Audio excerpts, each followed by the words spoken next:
अगर आईएएस बनने के लिए, आईपीएस बनने के लिए सैक्रिफाइस करना नहीं पड़ेगा, अगर उसके लिए आपको त्याग नहीं करना पड़ेगा, तो आज पूरे इंडिया में हर घर में आपको आईएएस आईपीएस मिल जाएंगे. So when you are entering into this game of UPSC or MPSC, make sure that you have to sacrifice anything which will take you to your goal. लेकिन प्रॉब्लम ये है कि हमें टेंशन होती है, यार दोस्त की एंगेजमेंट है, उसकी बर्थडे पार्टी है, उसकी शादी है, अटेंड नहीं करूंगा तो बोलेगा मैं तेरी शादी में नहीं आऊंगा, एंड ऑल. लेकिन बिलीव मी, जब आप आईएएस बन जाओगे, वो सामने से याद दिलाएगा, भाई इनविटेशन कार्ड नहीं भेजा तूने. समझ रहे हो? तो जो कुछ भी इसके लिए सेक्रीफाइस कर रहे हो, वो जब आप उस पोस्ट पे पहुंचोगे, सब कुछ वर्थ है, सब कुछ. ये जितने भी फोटोग्राफ्स लगे हैं, सर ने जैसे बताया कि जितने भी इंसान सक्सेसफुल हुए, अगर आप उसकी लाइफ स्टोरी देखेंगे तो कहीं ना कहीं एक मोमेंट आता है जहां पे वो इंसान की जो स्ट्रगल है वो पीक पे हो जाते हैं.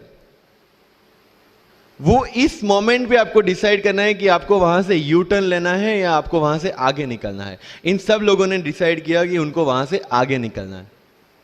एंड दैट इज द फंडा ऑफ लाइफ. सक्सेस उन्हीं को मिलता है जो इस स्ट्रगल वाले मोमेंट से आगे निकलने की सोचता है. जब भी आपको लगे कि आपके सिर पे बहुत मुसीबत है, जब भी आपको लगे कि आप हर तरह से गिर चुके हैं, जब भी आपको लगे कि आपके पास कोई ऑप्शन नहीं है, तब एक चीज आप अपने दिमाग में लाइएगा कि यही मोमेंट है जहां से आपकी तकदीर बदलने वाली है. क्योंकि डायमंड जो होता है वो जितना ज्यादा घिसता है उतनी ज्यादा उसकी वैल्यू होती है. सोना जो होता है वो जितना ज्यादा तपता है उतनी उसकी वैल्यू होती है. अगर आप जिंदगी में तप रहे हैं, अगर आप जिंदगी में घिस रहे हैं, अगर आपको लग रहा है कि आप हर तरह से मुसीबतों में गिरे हुए हैं, तभी आपकी जो वैल्यू है वो बढ़ने वाली है. और यही मेरा एटीट्यूड रहा है. लोग बोलते हैं कि तुम्हारी फाइनेंशियल कंडीशन ठीक नहीं थी, पापा इलेक्ट्रिशियन थे, मम्मी हाउसवाइफ थी, डायमंड के कारखाने में काम करती थी, उसके बाद उन्होंने मैरिज में रोटियां बनाने का काम किया और उस तरह से मैं पढ़ा. लेकिन जब मुझे पूछा जाता है कि ऐसी कौन सी चीज है आपकी लाइफ में जो आप बदलना चाहते हो, एंड आई सेड नथिंग. क्योंकि अगर वो चीजें नहीं होती मेरी लाइफ में तो शायद आज आपके सामने में नहीं होता. तो अगर लाइफ में प्रॉब्लम्स है, अगर लाइफ में स्ट्रगल है, जैसे सर ने बताया struggle is a part of life, and I strongly believe in that. क्योंकि अगर हम दिल्ली में थे, मेरे दोस्त के साथ में निकला बाहर घूमने, तो बोलता है यार ऐसी लाइफ चाहिए, कोई मगजमारी नहीं, आराम से बैठते हैं पूरे दिन एसी वाले कमरे में, बहुत सारे पैसे हैं और कोई टेंशन नहीं, ऐसी लाइफ चाहिए मुझे. मेरे पास ऑप्शन है. बोलता क्या? बोला देख सामने एटीएम का रूम दिख रहा है, एसी वाला कमरा है, बहुत सारे पैसे, कोई मगजमारी नहीं, जॉब ले ले. क्यों आईएएस आईपीएस में दिमाग खराब कर रहा है? अगर स्ट्रगल नहीं चाहिए तो you have to compromise with that life. जब भारत वर्ष का सपना चंद्रगुप्त ने देखा, चाणक्य ने देखा, और उस भारत वर्ष को बनाने के लिए जब ये संघर्ष जारी था, और तब राजा धनानंद की डॉटर दूरदराज से चंद्रगुप्त को प्यार हो जाता है, और जब चाणक्य उनको बोलते कि नहीं तुम्हें उससे दूर रहना है, और तब चंद्रगुप्त बोलता है आचार्य कभी कभी सोचता हूं कि जिंदगी में या ये भारत के सम्राट बनने के लिए इतना त्याग, इतना बलिदान ना देना होता तो. और तब चाणक्य रिप्लाई करते हैं तो हर कोई भारत का सम्राट होता. This is the fundamental rule of life. UPSC सिर्फ आपका नॉलेज चेक नहीं करता. Make it very clear in your mind. जैसे सर ने बोला it's a game of wisdom. आपको पहले ऑफिसर बनना पड़ेगा यहां से.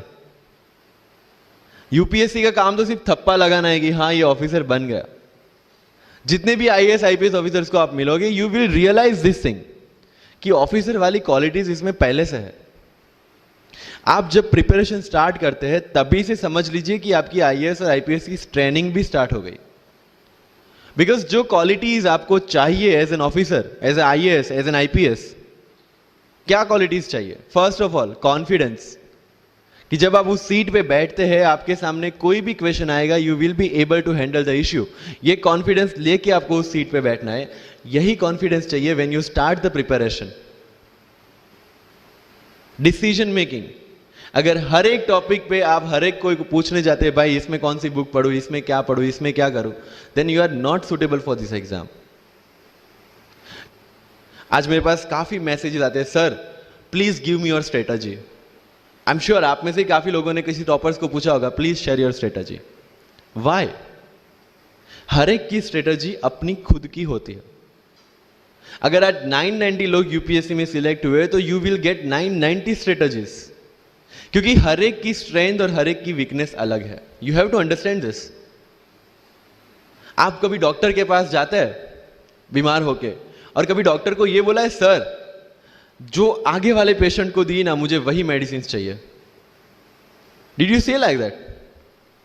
नो, क्योंकि उसकी बीमारी अलग है, मेरी बीमारी अलग है। सेम चीज विद यूपीएससी, आपकी स्ट्रेंथ और आपकी वीकनेसेस अलग है, किसी टॉपर की स्ट्रेंथ और किसी टॉपर की वीकनेसेस अलग है।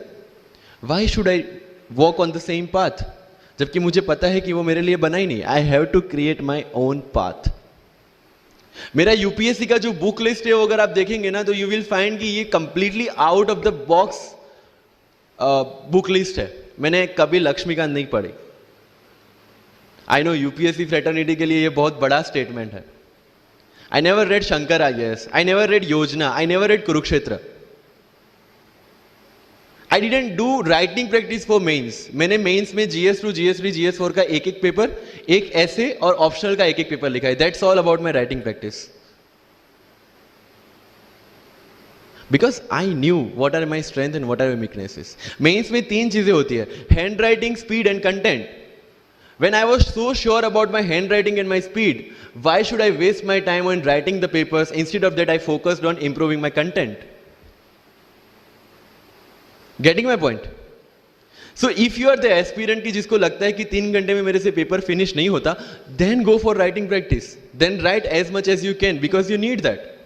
But किसी टॉपर ने 50 पेपर लिखे हैं, 3 टेस्ट सीरीज ज्वाइन किया है, इसलिए मुझे भी करना पड़ेगा। No, that is not the rule in UPSC. किसी ने ये टेस्ट सीरीज ज्वाइन की, मैं वहां चला गया, किसी ने वो टेस्ट सीरीज की, मैं वहां चला गया। No, you have to create your own path and this was the biggest part of my UPSC preparation. सुनो सबकी, करो मन की।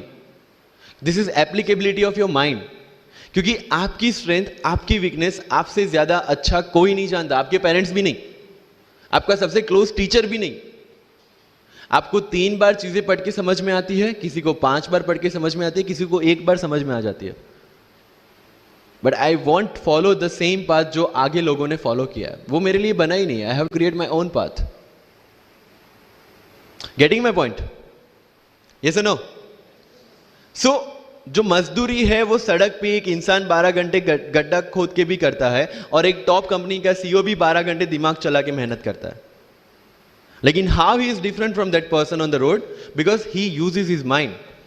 इन UPSC we are suppose to do the same. मुझे पता चला कि भाई लक्ष्मीकांत मेरी मेंस की रिक्वायरमेंट फुलफिल नहीं करता, प्रीलिम्स जैसे सर ने बताया was not into consideration. I know कि उसमें सिर्फ एक ब्रिज क्रॉस करना है, एक हर्डल क्रॉस करना है। अगर मैं प्रीलिम्स में 180 भी लेके आया, 190, इवन 200 भी लेके आया, तो मेंस में तो मैं सबके बराबर ही खड़ा हूं। Why to waste your time and energy on something which is just qualifying? Instead of that, put your focus and energy to something, mains and interview, कि जिसकी वजह से आपको सर्विस मिलना है। Good marks in mains ensure that you are in the list. Good marks in interview ensure that you get the service of your preference. Prelims is about quality. Mains is about quantity.